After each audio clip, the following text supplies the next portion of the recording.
Bonjour et bienvenue dans cette vidéo. Lorsque l'on galère un peu financièrement, on est souvent tenté de suivre n'importe quel conseil pour s'en sortir. La vérité c'est qu'il n'existe que deux moyens d'améliorer ses finances qui regroupent chacun une multitude de petites actions permettant d'y arriver. C'est ce que nous verrons dans cette vidéo. Avant de commencer, assurez-vous de vous abonner à la chaîne YouTube pour ne manquer aucune nouvelle vidéo. Vous pouvez également télécharger gratuitement le guide de la liberté financière dont le lien se trouve dans la description.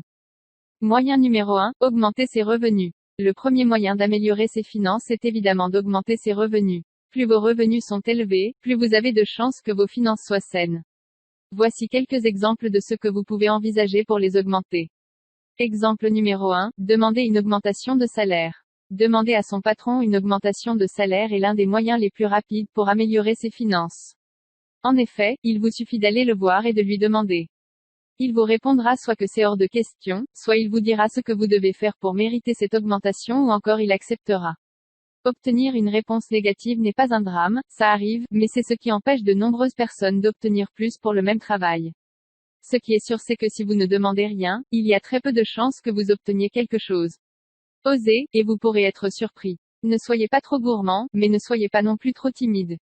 Une augmentation qui est généralement acceptée se situe entre 5% et 10% de votre salaire actuel. Exemple numéro 2, prendre un second emploi pendant un temps. Les temps sont durs en ce moment pour vous financièrement, ou alors vous devez temporairement faire face à plus de dépenses et vous ne vous y retrouvez plus. Prenez un second emploi à temps partiel. En Allemagne par exemple, il est assez courant de rencontrer des personnes qui cumulent deux emplois pour arriver à joindre les deux bouts. Le but ici est de faire pareil mais uniquement temporairement, de façon à ce que vous puissiez vous en sortir pendant cette période plus difficile. De nombreux emplois existent que vous pouvez faire à temps partiel. Vous pouvez par exemple travailler dans un fast-food, en tant que vendeur dans une boutique de vêtements, faire les marchés, faire les vendanges. Les métiers ne manquent pas. Vous pouvez également trouver un autre emploi dans la même branche que celle dans laquelle vous travaillez. Attention toutefois à ce que ce soit autorisé dans votre contrat. Certaines entreprises ou secteurs d'activité ne vous le permettent pas. À vous de choisir celui qu'il vous serait plus agréable de faire. Vous pensez peut-être que c'est la honte de faire cela. Vous ne voulez pas le faire par fierté. Honnêtement, mettez tout ça de côté. Il n'y a aucune honte à faire en sorte de s'en sortir, quel que soit le travail fait. Je dirais même que c'est plus gratifiant de savoir que l'on s'en est sorti de cette manière pour nourrir sa famille. Exemple numéro 3, vendre des objets inutilisés. Meubles, vêtements, électroménagers, babioles en tout genre. Au fil des années nous accumulons tout un tas d'objets que nous n'utilisons plus aujourd'hui. Si certains ont acquis une valeur sentimentale du fait de l'histoire qui leur est rattachée, vous pouvez pour d'autres, vous en séparer plus facilement.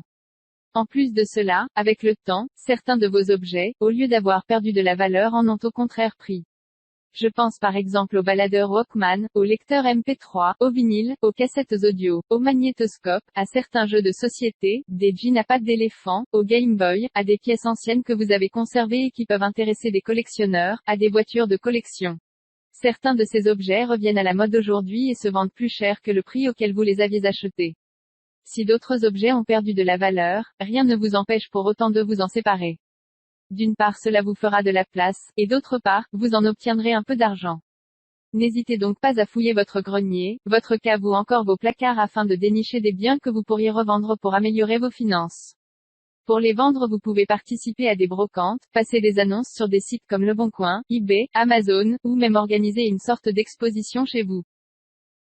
Exemple numéro 4, développer différentes sources de revenus. Avoir différentes sources de revenus permet de ne pas dépendre que d'une seule et ainsi pouvoir continuer de vivre correctement si l'une d'elles venait à s'arrêter du jour au lendemain.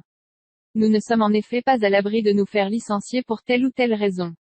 Si cela arrivait et qu'on ne dispose que de son salaire comme source de revenus, les prochains mois risquent d'être très durs.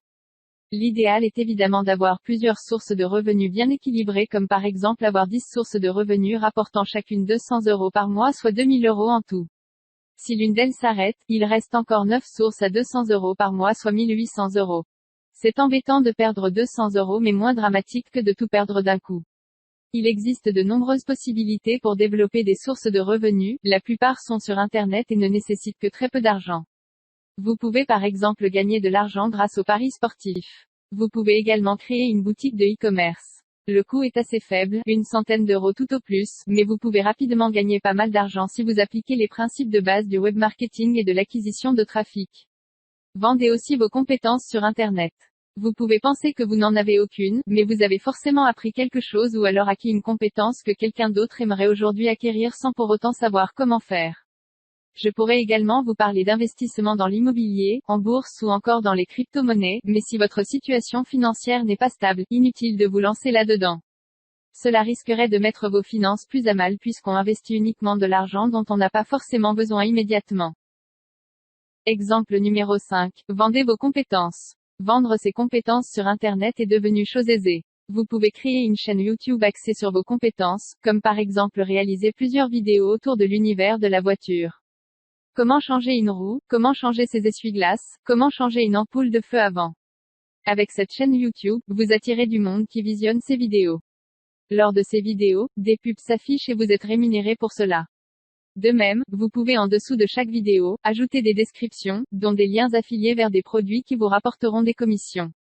Faire de l'affiliation, c'est recommander des produits mis en vente par d'autres personnes. Chaque fois qu'une vente est réalisée via le lien que vous avez utilisé, vous touchez des commissions. Vous avez aussi la possibilité de vendre ces compétences sur d'autres plateformes comme 5euros.com ou passer une annonce sur Le Bon Coin. Moyen numéro 2, réduire ses dépenses. Le second moyen d'améliorer ses finances est de réduire ses dépenses. Plus vous dépensez, moins vous disposez d'argent et plus vos finances sont en danger. Voici quelques façons de réduire vos dépenses. Exemple numéro 1, attaquez les plus gros postes de dépenses. Prenez votre relevé de compte, et analysez les plus grosses dépenses que vous avez. Je suis prêt à parier que les plus gros postes concernent votre logement, loyer ou crédit immobilier, votre nourriture ainsi que vos crédits si vous en avez comme les crédits à la consommation principalement. Ce sont à ces dépenses-là que vous devez vous attaquer en priorité. Épargnez autant que possible et remboursez par anticipation ces crédits à la consommation. Renégociez le taux de votre emprunt immobilier pour économiser de très grosses sommes et, ou réduire les mensualités et réduire la durée d'emprunt. Adaptez votre alimentation sur des produits uniquement essentiels à votre bien-être. N'achetez plus de chocolat, de gâteaux, de soda. Ce sont des dépenses extra à ne vous autoriser que lorsque vos finances le permettront et de temps en temps pour vous récompenser ou vous faire plaisir. Exemple numéro 2, réduire son train de vie. Il arrive souvent que nos dépenses augmentent en fonction de l'augmentation de nos revenus. Ainsi, lorsque l'on obtient une augmentation de salaire ou que notre salaire se valorise de beaucoup suite à un changement de poste. C'est un phénomène courant mais qui nous empêche par la même occasion d'améliorer nos finances. On n'a plus d'argent donc on n'a plus tendance à vouloir se faire plaisir et on s'achète des choses que nous avons toujours voulu mais que l'on ne pouvait pas s'offrir avant. On contracte des crédits à la consommation pour acheter des télévisions, des téléphones portables, des voitures. Tout cela fait que nos finances ne décollent pas. On gagne plus d'argent mais on en dépense tout autant, si ce n'est plus donc il devient difficile d'épargner.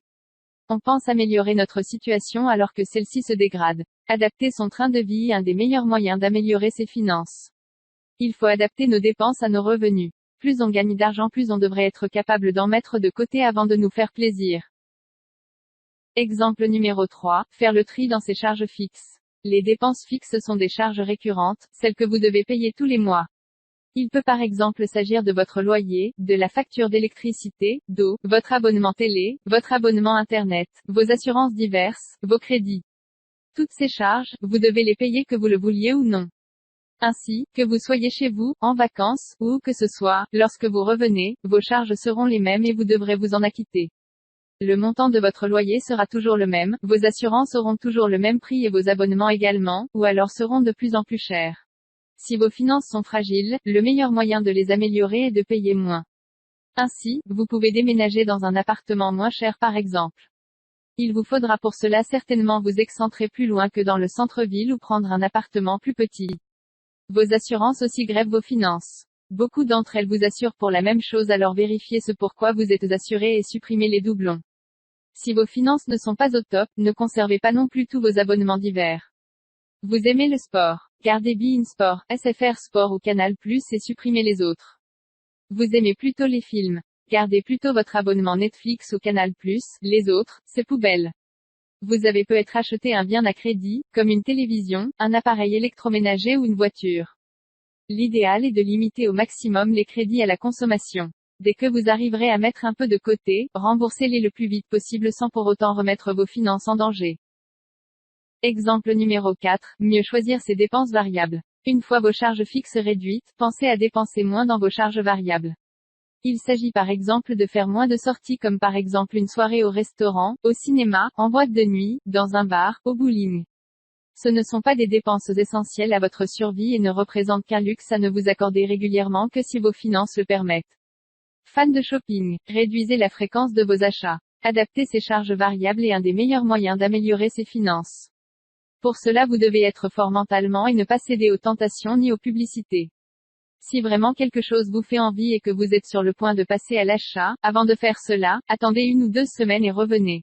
Si après cette courte période vous en avez encore envie, dans ce cas achetez-le mais en général l'envie est passée. Attention aux offres qui ne durent qu'un temps limité. Il s'agit d'une technique marketing qui vous pousse à passer à l'action pour acheter pour bénéficier d'un meilleur tarif. Au final vous achetez quelque chose dont vous n'avez pas forcément besoin et que vous n'utilisez trop peu. Cela vaut-il cette dépense? Tout ceci vous permet de dépenser moins que ce que vous ne gagnez. Dépenser moins que ce que l'on gagne est la base pour commencer à épargner et sécuriser ses finances. Ce n'est vraiment qu'une fois ces finances sécurisées que l'on peut envisager d'investir pour se constituer des sources de revenus solides et durables qui permettront d'envisager une vie meilleure et sécurisée au niveau financier. Merci d'avoir suivi cette jusqu'au bout. N'hésitez pas à la commenter et à la partager. N'oubliez pas de vous abonner à la chaîne YouTube pour ne manquer aucune nouvelle vidéo. Vous trouverez dans la description le lien pour télécharger votre guide ainsi que le lien vers l'article et d'autres ressources. À bientôt.